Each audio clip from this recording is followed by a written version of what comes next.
Perfect. All right. Well, here. No, I'm good. Get your chair. I promise. This is good. I just want to sit in front of you so we're kind of in the same. Yeah. So, Miss Lancaster, tell me a little bit about when you were born and your parents and your siblings and some things like that. Well, I was born June 8th, 1922, in White County, and I lived here all my life, with exception some when I married, I was away from here a few months or maybe a year or so, but I'm still White County girl. Okay. Whereabouts in White County were you raised? Do you know, what's the name of the church? Center Grove. Do you know where Center Grove Church is? I don't. Could you tell me about where that would be? Well, just tell them it's Mossy Creek. Lord. Just tell them it was Mossy Creek. Huh? Just tell them it's Mossy Creek. Well, what'd you say about Moss Creek? No, that's where you were raised at. Well, Born and yeah, raised in Mossy the area, and that's where I went to church, Okay. grammar school, till I started the high school. Okay. Tell me a little bit about your siblings when you grew up and grammar school and your time when you were a kid.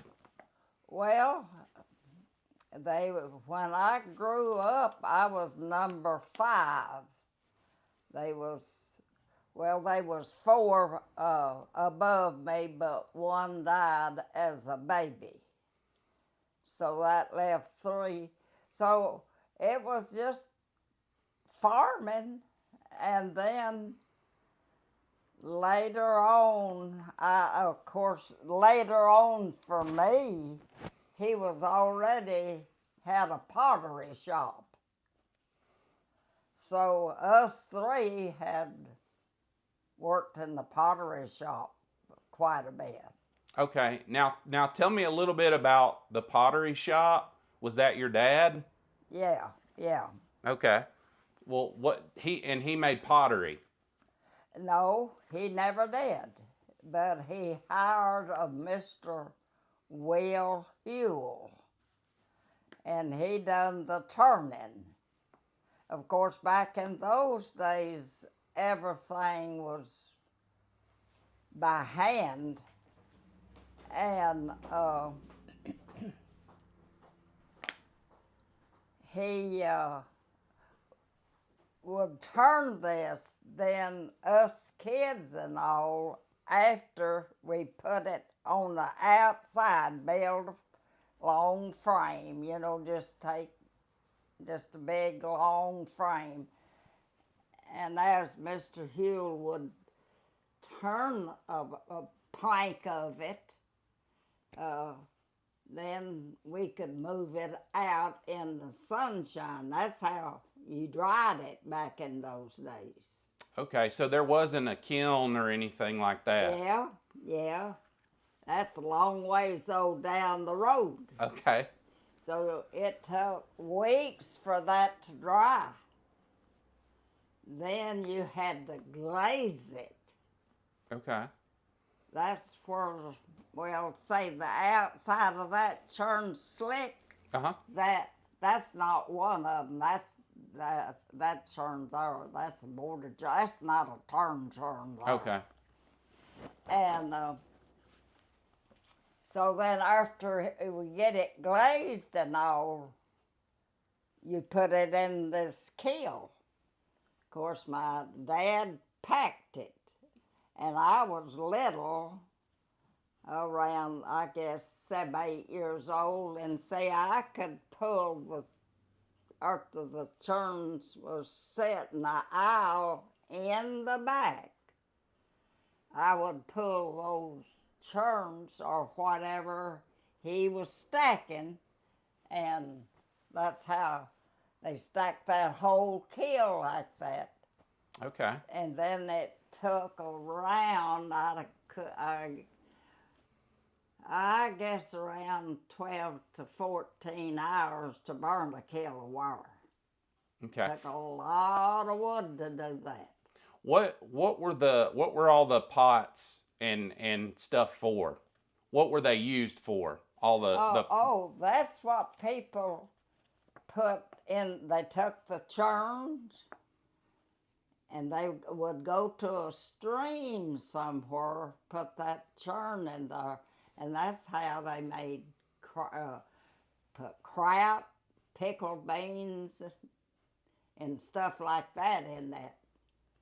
Okay. But And so I can almost remember, but I can't remember when they started. But of course, there wasn't no money.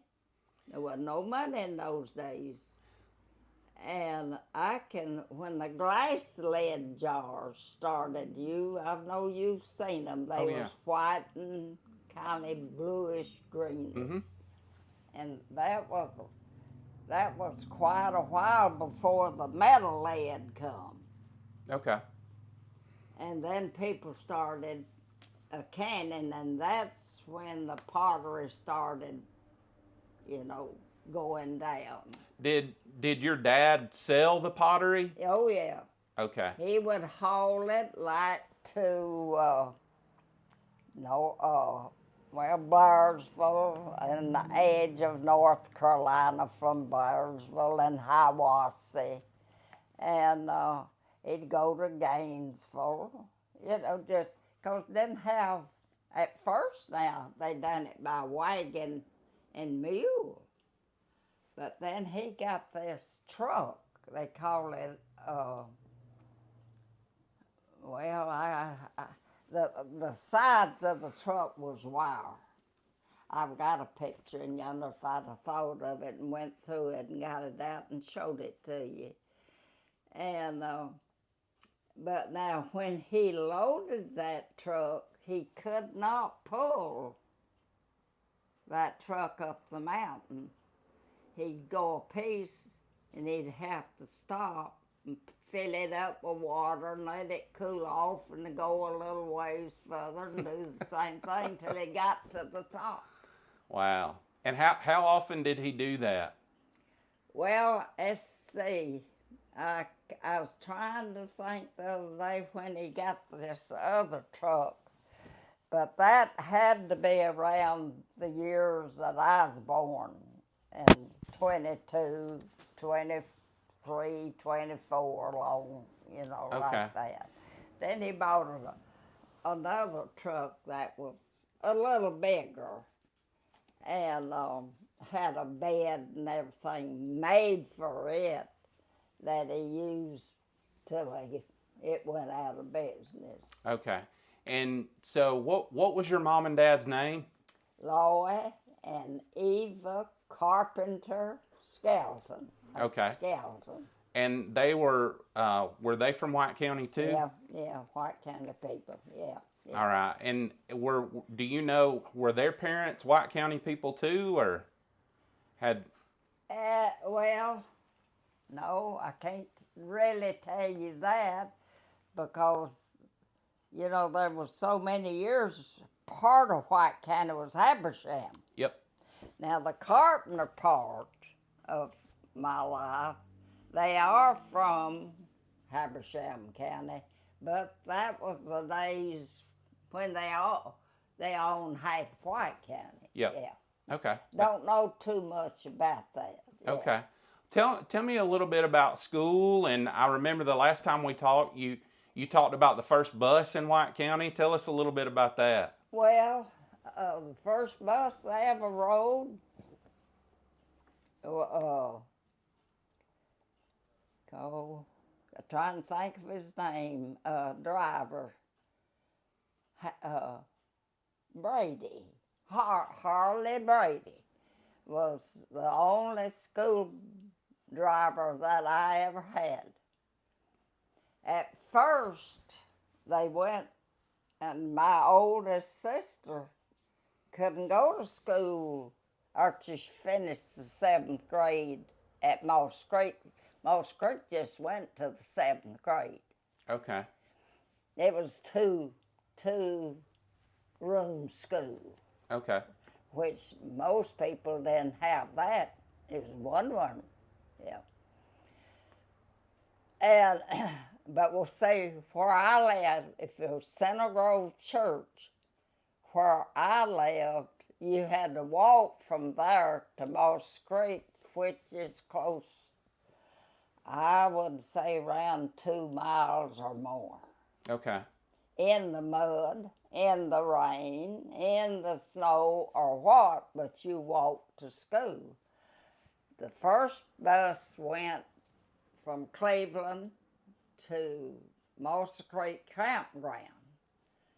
Now, my 2 sisters and my brother that got killed in World War II, they had to walk from the church, what I call the church name, Center Grove, up to the highway, 129, the old way. Okay. That's the only road they had paved. I can remember whenever they paved Dahlonega, not Dahlonega, what's that little old town over other side of us? Clarksville. Where? Clarksville. Yeah, and what the, I can't even call the name. Cornelia. Yeah, that. I can remember the road from Cleveland to Clarksville when it was paved. Well, that was something for us to see. What year do you think that might have been? Lord, no. Was that before or after the war? I can't remember. I think I was in high school, but I can't be that sure. Okay. And I finished in 1940. Okay. I started Cleveland in 1936. So they had a high school at that time. Yeah. But it was over at the old, not where it is now. Mm-hmm. You know, where the old, post office Okay. and all of that. That's where the high school was. And it was Cleveland High School. Yeah. Everything was Cleveland. Yeah. Okay. Yeah. And when you were going to school when you were a child, about how many people were in your school? Do you remember? Was it? Well, they'd be quite a few. I would say around 8 or 10. Okay. All around. Let me see. I was Woodlawn, I guess. Now they had a school on the say from. I can't think of that church. Good Lord, in front of me, where I lived all my life. Center Grove. Yeah.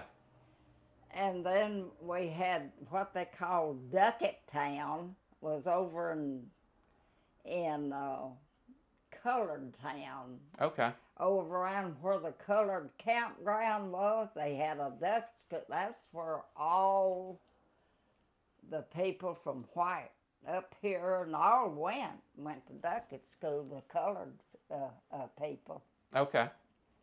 And as far as growing up and when you would like let's just say the stores that were in town, if your mom or dad had to get something, or where would you go to the bank or go to get the hardware store or anything like that? We had one store, Lord,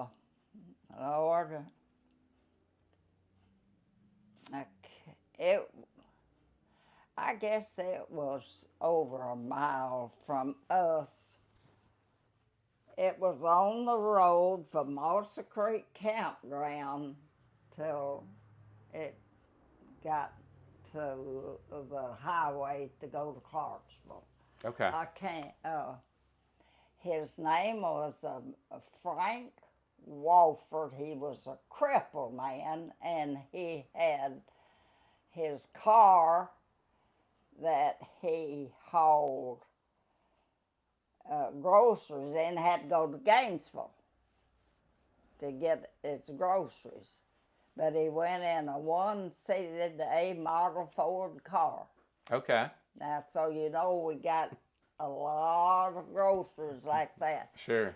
Generally, they sold coffee, sugar, flour, salt and soda, stuff like that. You hardly ever seen any canned stuff back when it first started.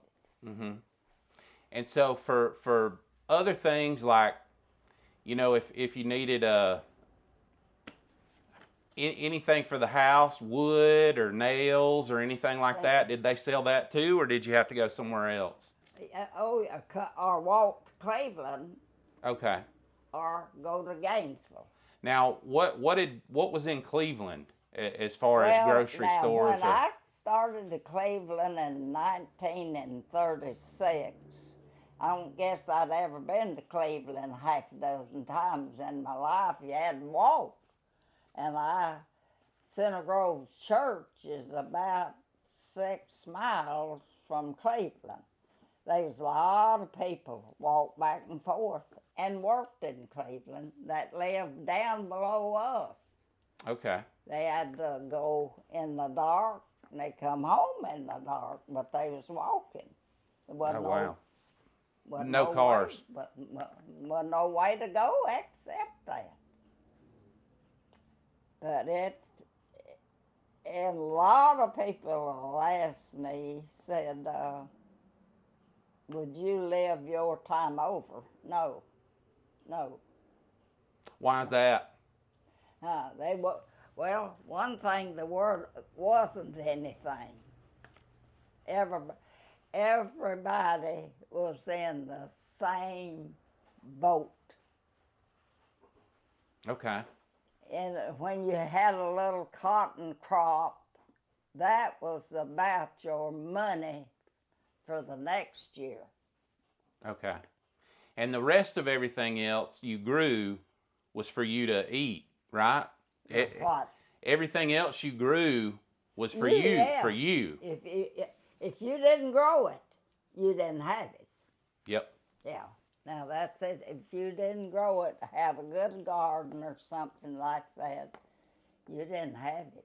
But now, back in those days, it's different than what it is now. Now, back in those days, you could take sweet potatoes, pile them out there in the garden or wherever if you had a house to put them in, and put dirt over them and pine needles or straw, whatever you had, and they'd keep all winter. You could do cabbage like that. You could do turnips like that.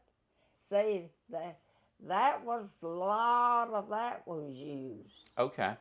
That's how you kept your sweet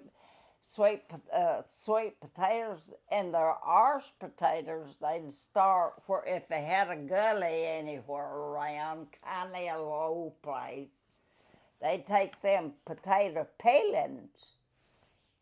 And I've seen my mama do this time and time and time again. It was an old shed bent over next to a barn.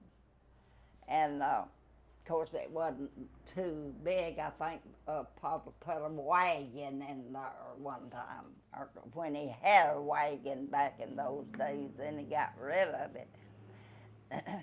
She would take potato peelings and put on the ground under that shed, cover them up with shucks from corn, and about once a week, she'd take a pan or a bucket, I guess it'd be more of a bucket of water, and then just sprinkle all over that. You could keep our potatoes like that all winter and gravel them out. Okay. So they kind of just stayed alive, but just barely. Yeah, and if you didn't, like I said, you didn't raise it or can it, kill it like hogs. Now, most time people would kill a couple or 2 or 3 hogs, kill a deer, for their meat, kill, they'd take and put them up and fatten them with corn. Now, I've seen Papa do it all my life. They fatten all that with corn, with hogs. Take about a month before you're going to kill them and just give them all the corn they'll eat. That'd be the best meat you ever eat in your life. Now, was there a lot of community help? Like did everybody just kind of pitch in and check on everybody else, or? Now, wait, now you're losing me. What now? Was your neighbors in the community, did they help out? Did everybody kind of pitch in and? They was in the same boat too. Okay. Of course, now Papa did have the pottery shop to kind of fall back on to help with the raising of the family. See, there's 9 of us. Mm-hmm. And me, do you know Crawford Skelton? Mm-hmm. Well, me and him's the only ones left out of 9. Okay. But how old is Crawford? Crawford is 90. It's a I just had a sister die, and I couldn't even go to her funeral. I had 2 sisters in 2 months to die. Couldn't go to either one of the funerals. Doctor, see, I got no immune system. Yeah. With all this COVID I've had, it's just destroyed my. That's the reason I can't go nowhere. The doctor don't want more than 3 or 4 in a room. And if more comes in, I can't hear a word nobody says. Sure. And I can't hardly hear by you talking straight to me. If you was sitting right there, I wouldn't know one word you're saying. Yeah. So, as far as your neighbors and such like that, they farmed and okay. Raised what they had, and then wherever they went, they walked. Yeah.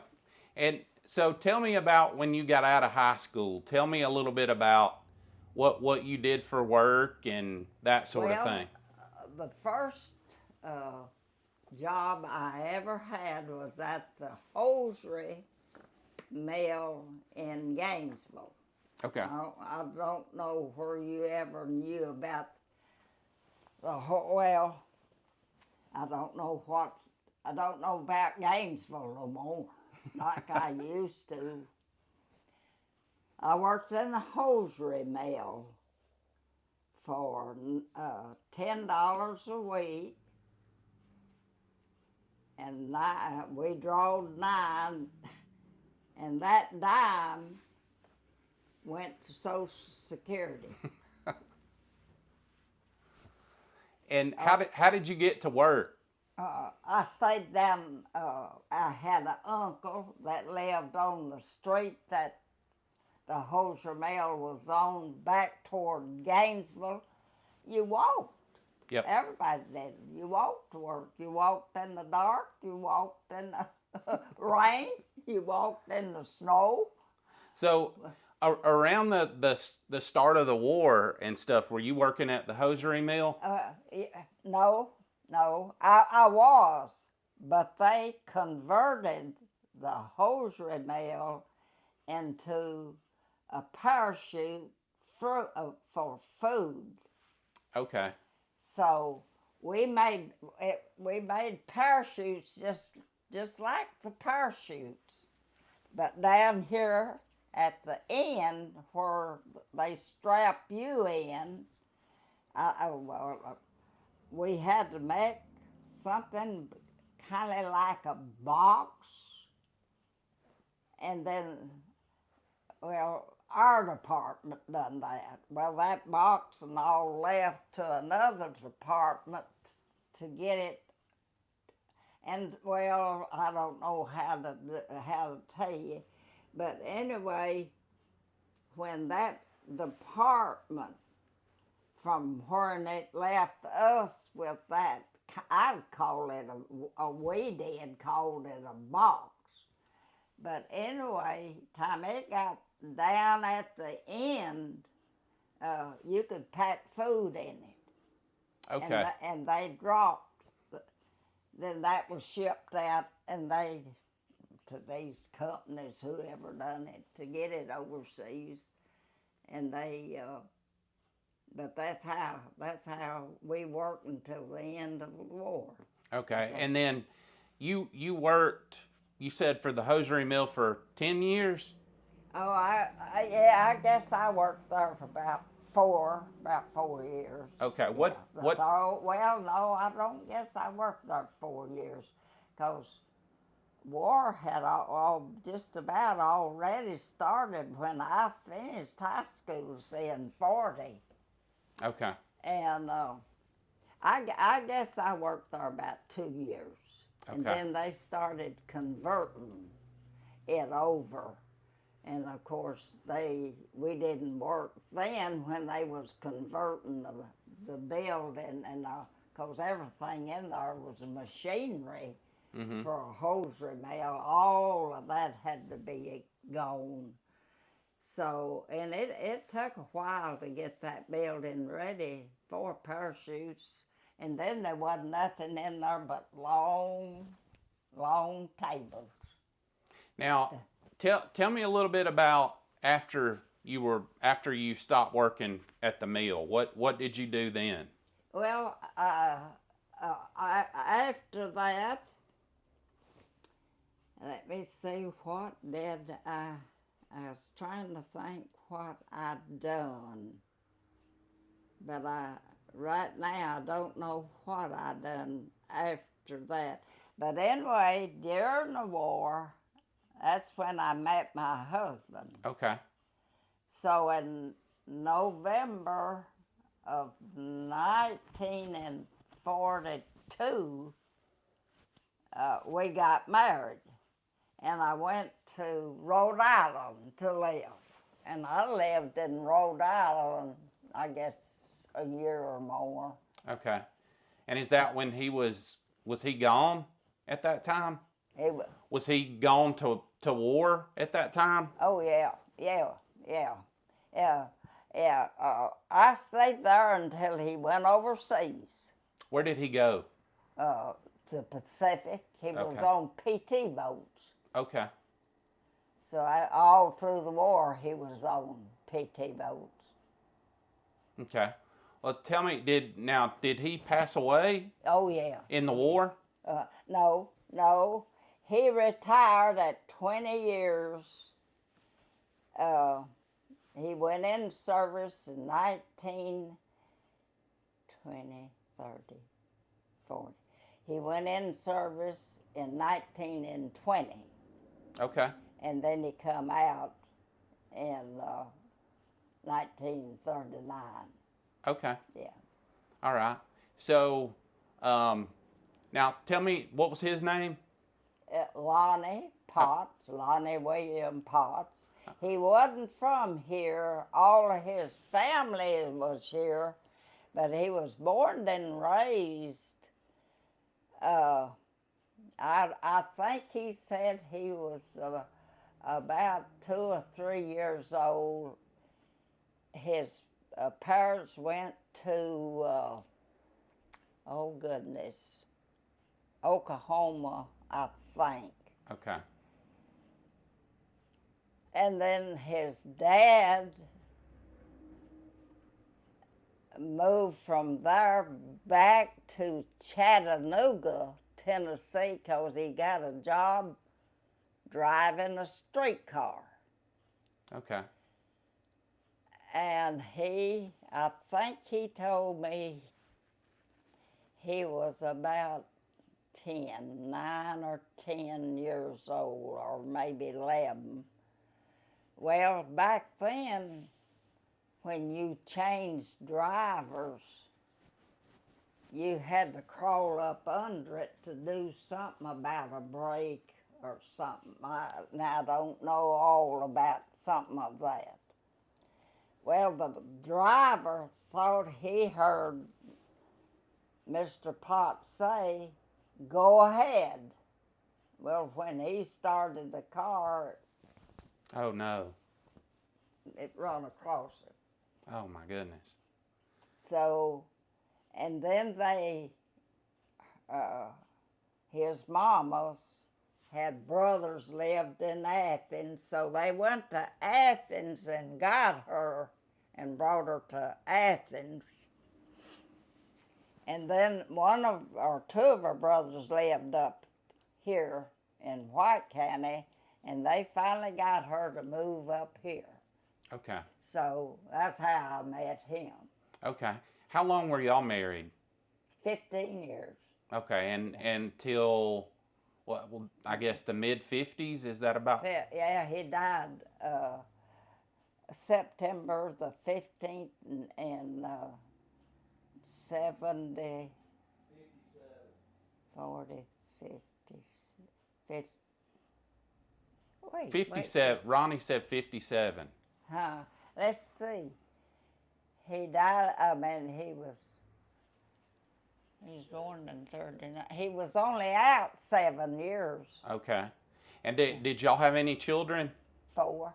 Okay. Had 4, yeah. Okay. What are the children's names? The oldest girl, she's been deceased now 20-something years. Her name was Carol, Okay. and the boy was Gary, and he lives in Helen. And then Debbie come along 7 years later. She was 3 when he died, and then Ronnie was 8 months old. Okay.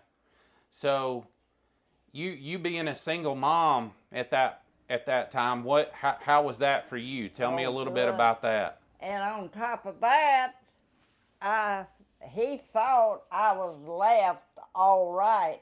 I did not get his pension. Oh goodness. Now, can you believe that? And I got nothing for the government today.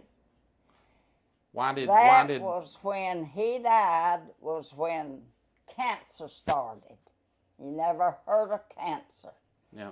Well, they claim that he had cancer, and they did not know what started it. So when he retired, he didn't get his pension. He thought he got it, but he didn't. Oh, I no. went to work and raised 4 kids myself. And now, as far as what did you do from a job standpoint at that time? I worked at the woolen mill. I worked at every place that I could work. Now, I got somebody, hired a girl, to come here and stay in daytime with the 2 little ones. Of course, now Carol was 12 when her daddy died, and Ronnie was 8. Okay. Gary was 8, and then Debbie was 3, and Ronnie was 8 months old. And I worked at the wool mill $1.12 an hour. Oh my goodness. That's what I raised my kids on. That's it. And a lot of people says they don't much believe that. I said, well, go just check on it and see. I said, the man didn't draw but $1.24 an hour. Yeah. When they started. But now, did you ever remarry? I didn't for 5 more years. Okay. Yeah, then I married J.W. Lancaster. Okay. And he died,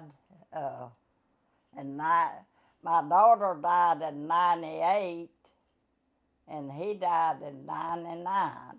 Oh, wow. So I've buried 2.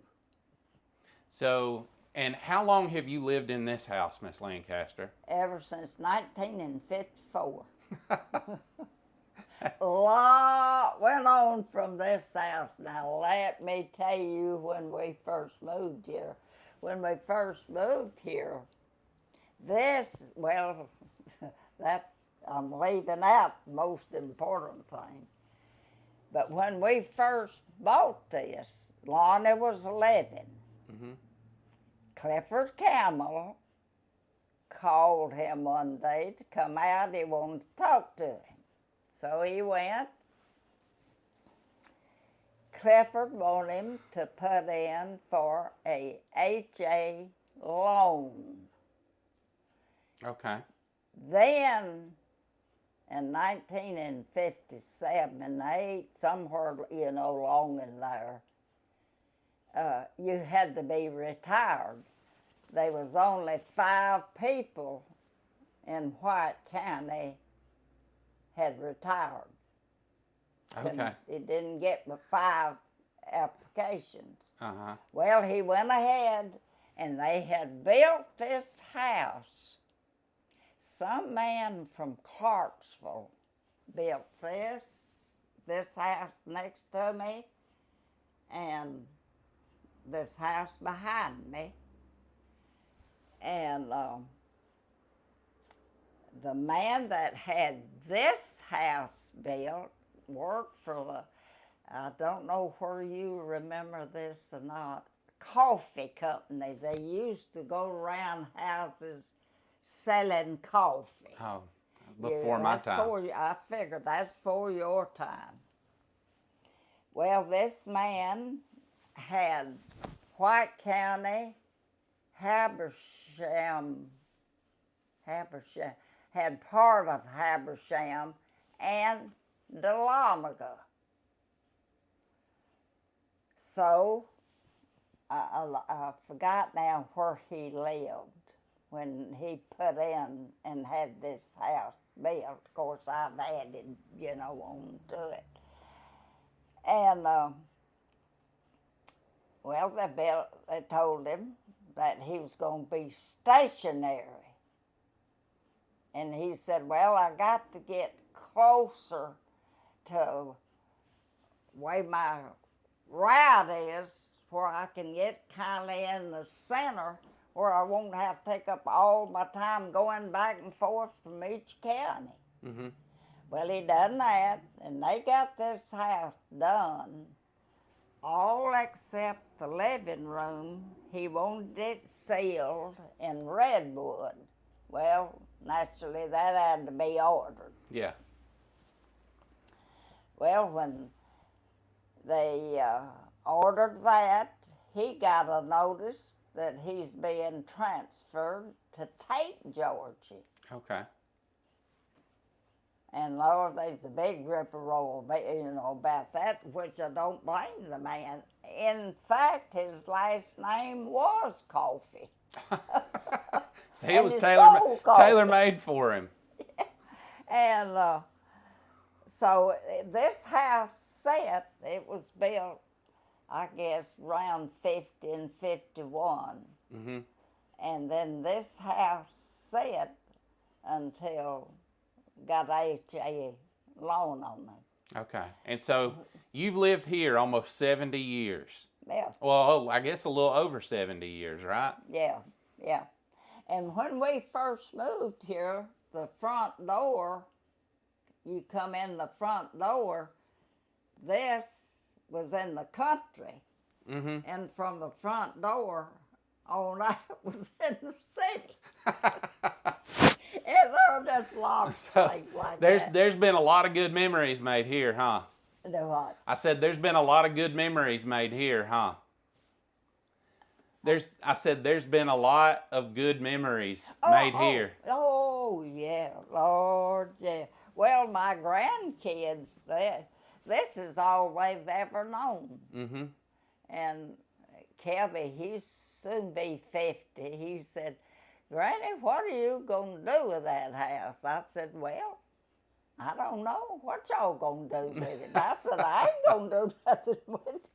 But I said, whenever I go, that's a different story. Yeah.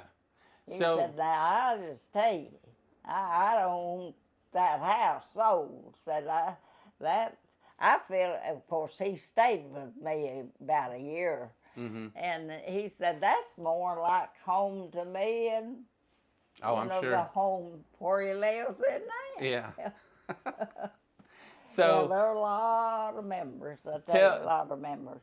tell me about what you think about White County through the years. Lord, now, only thing I can say, I don't know what to say, tell you the truth. I am so shocked of the change that we went through. What I am against, it's not, I know people wants to move in, I do that, but what I am against is all of this building. All of this building requires people of different nationality to buy these houses or rent them or whatever they gonna do with them. Mm-hmm. We, in another year, will not know who we live by, which I don't now. Yeah. Don't know these people over here. Now, I'm out in the yard, they throw up the hand, I throw up mine. Yeah. We're going to have every dope addict, every meanest that can be thought of is going to be your next door neighbor. Yep. I'm against this, Sally. Just right over here, Porter Glover. Do you remember? Yeah. That 12 acres right there next to, that's going. Now according to the paper, they're gonna lay the road like it is, and they're gonna build around the circle. Mm-hmm. 12 acres now. You can imagine how many houses that'll be. Quite a few. The school will be at their back, and then the people over here in this housing project, they'll be in back because they're going to build on the line just like that and going to park in the center.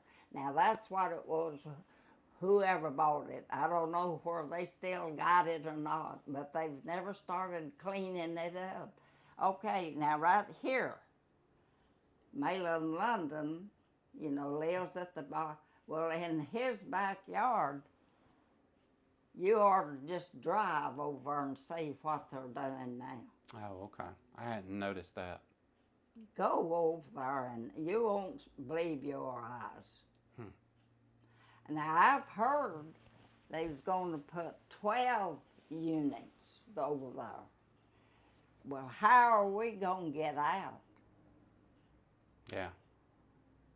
It's already a lot of traffic. It's a race right now. Yeah.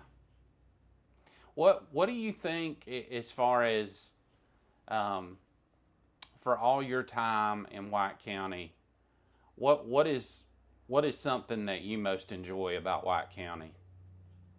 Most I enjoy? Yeah, what did you most enjoy about White County? Well, one reason I enjoyed living here, I guess, like I have as long as I have, is the quietness.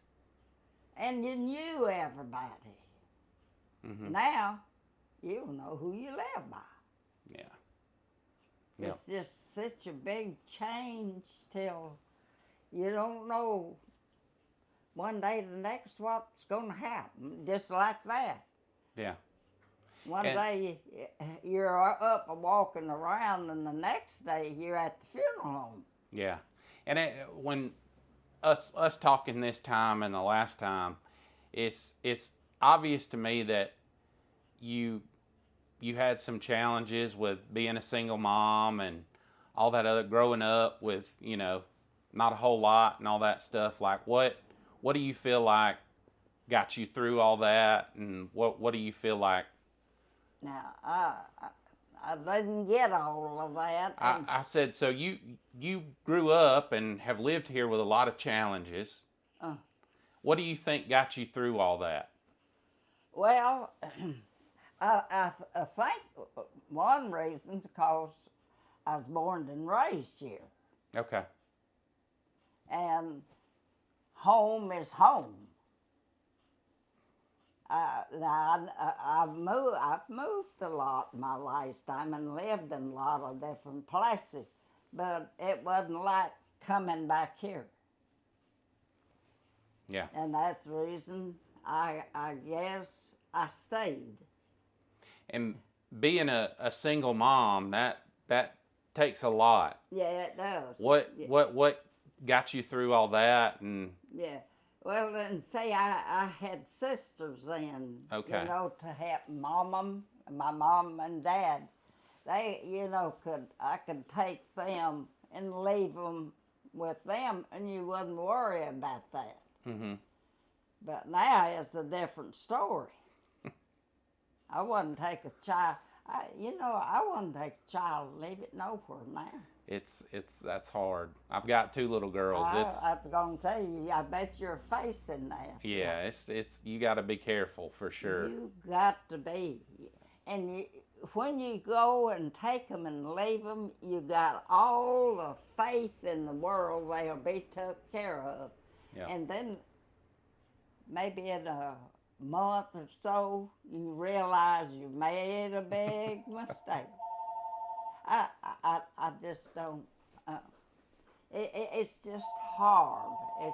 Yeah. It's just hard to kindly. Well, you really don't. To tell you the honest truth, really, you don't know really what to do anymore. Yeah. It is so for your, let's see, 103 you turn 103 in June, right? Yeah. So White County has changed a whole lot in those 103 years. I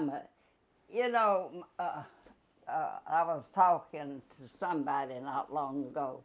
I said, our parents, if we and grandparents could come back here, I said, they would be shocked to death to know the change, what they left.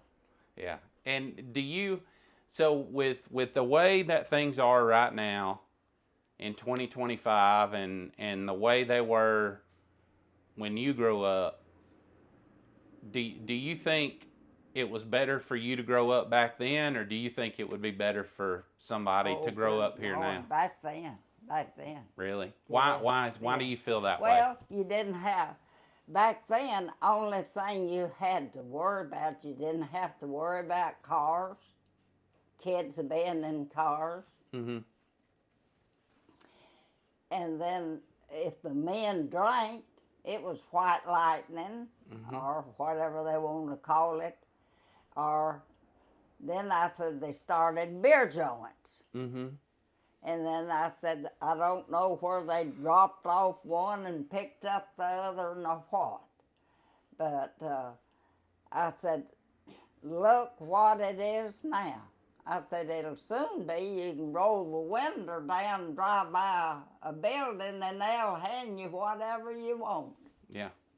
What if you could give some advice to somebody my age or my kids growing up in White County, what would you tell them? Oh Lord. To tell you the honest truth, I don't think I could advise them now. Really? I don't. Not the way everything is going. And the hard part about it, the young people's just as bad as these kind of getting age on them. Mm-hmm. Now that worries me. I just seen on TV yesterday where they had been some place somewhere where they was fighting like cats and dogs. And look at them young people. Some of them didn't look to be over 13, 14 years old. Mm-hmm. What do you expect them to grow up to be? And that's what's going to run a world one of these days. Yeah. That's the worry right there. Of course, I know I won't be here, but I'm leaving grandkids and all's going to be here. Mm-hmm. Friends and everything. And they're in my same boat, too. They've mm-hmm. got children and friends and all. But now that, and they don't care a bit more to shoot you as to look at you.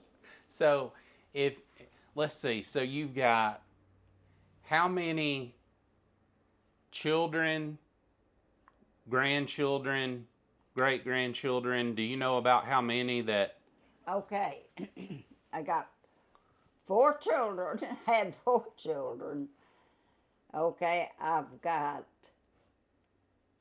well, I've got, let me see, Cabby, and I got two grandsons and 1 adopted daughter. Okay. Okay, the 2 grandsons one's got 2 children, another one's got 1. So really, by blood, I only got 3. Okay. But the adopted daughter now has got 3. Okay. And hers is getting up close to teenagers now. Okay. So I've got 6. Great grandchildren? 3. No, I got 3 great grandchildren by blood, and then 3 by adopted. Okay. Do you have any great grandchildren yet? No, okay. I won't say. Didn't think I'd say these 3 that I got, but I have, and I said, well, that makes me happy. I've seen them. Mm-hmm. I can't keep them or anything like that. I can't pick them. I wouldn't pick them up at all, and because I'd be afraid I'd drop them. Mm-hmm. But so my family is really thinning down now. So as far as you just kind of getting around, and you mentioned getting out in the yard and stuff like that, do you still get around the house really well? And oh yeah.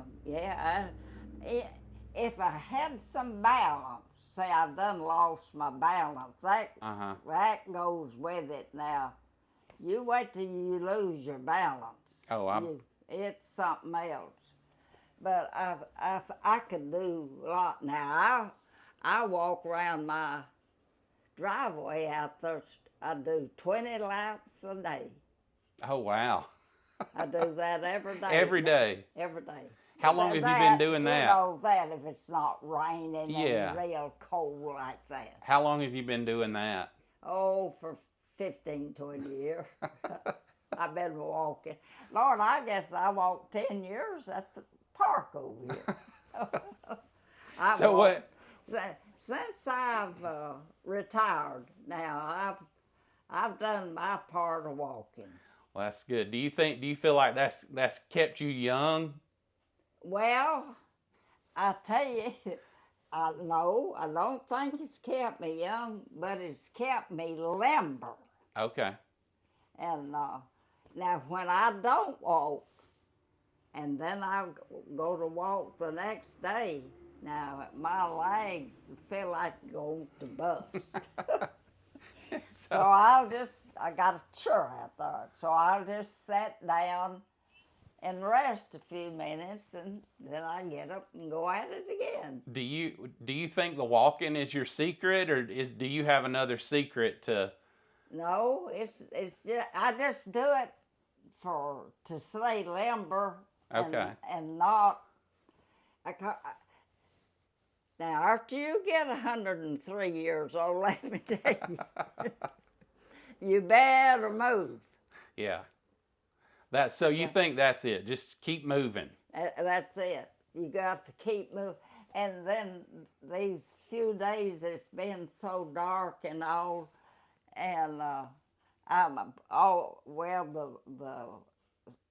driveway out there stayed wet the whole time, and I didn't get out in that. I said, well, I don't need me with no. And I cough a lot, but I scared to death I'd start coughing while you was here, but I hadn't. So maybe you'll come and help that.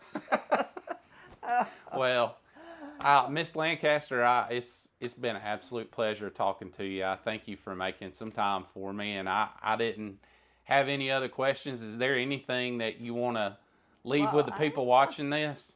Well, maybe these will hold out a little while. All right. Well, I don't know where I'll.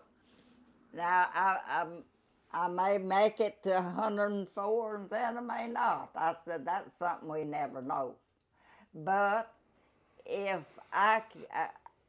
I'm not the type to lay in the bed. Now, there are a lot of people could just go to bed and sleep day and night. Now, I can't do that. I can tell that. You can't. I could, in 5 minutes of being in here, I knew you wouldn't be caught in the bed no later after the sunrise. That wouldn't be your type of thing. Well, I guess me being by myself so long raising the kids, I had it all to do. Mm-hmm. And I don't sleep that much. I don't sleep like a lot of people say they go to bed and sleep all night long. Well, that don't happen to me. I have to get up 4 and 5 times a night. And so when I get up, I don't get up now. I had a sister. She's gone now. She's been dead now about 2 months. When she got up, she started to walk. Now, I don't do that. When I get up, I sit on the bed till I get myself, I know I can get up without falling. And she'd fall and never did break nothing, but she'd be as black as soot all over where she'd fall. But I've learned in my age how to do in my age. Mm-hmm. Now, when I stand up right here, I'll stand here a second or 2 or 3 to be sure when I take a step I ain't gonna fall. Yeah. But a lot of people don't do that. They just get up, go, well, they ain't got their balance. Yeah. And naturally they gonna fall. Yeah. Well. But I try to do things as my age. And as long as I can walk, I'm gonna walk. Yeah. I may get up here one morning and can't do it, but as long as I can, I'm gonna do it. Well, I sure appreciate you making some time for me this morning, and I think we'll have a good program tonight, and it'll be a good time. Oh yeah, I want you tonight. Reckon Emmer Jones will be there. Oh yeah. Tell Emmer Jones I want to see him. Okay. And I'm going to tell you what it's for. Then I'm going to take and let you see it. I've got an old grass cutter. Okay. It come from Nix's Hardware. Okay. And you remember, no, you don't remember this. You don't remember when the McDonald's had a drugstore here. Mm-mm. Well, their daughter, and I got the clipping in the paper, but I got 7 or 8 or 9 books full. Yeah. I don't know. And I said, did you know any Cranes here? Mm-mm. Well, okay. Lawton Crane had 2 boys, like, say, 8 and 9 or 7, or maybe 8 and 10. You know, they was big enough to push a lawnmower. Okay. Well, I've been told this. They pushed this lawnmower from the next hardware. Said J.L. was a mayor. And he said, well, just go down there and get a push mower. That was even back before the lawnmower, riding lawnmower started. Yeah. And, but I got one. Okay. And they can be a lot run, and I think it is. I can't remember the man's name that told me that. He married my first cousin's daughter, but I can't think. He was an ex that lived up here, and he said, well, J.L. said when they need some grass cut, J.L. just tell him go down there, and then he said, well, it got to be they put this over in the corner. How I got it, I cannot remember. I have thought and thought, but one reason I bought it, I wanted my kids to see what we used to have to sweep our yards with brooms. Well, we had no broom that you go out and cut broom sage. Yeah. And make you a broom. Well, back when I grew up, say you had to sweep your yards. Yeah. And then these push mowers come, and then it wasn't long till riding lawnmower come. So I got one I want to give to the Historical Society Okay. if they want it. Well, I'm sure we would love to have it. I think they, because they're a lot behind that lawnmower. Yeah, I'd love to see it. Can we go see it? Yeah. Okay. Yeah. You Now, need some you help? don't care to walk through my house. Oh, no, I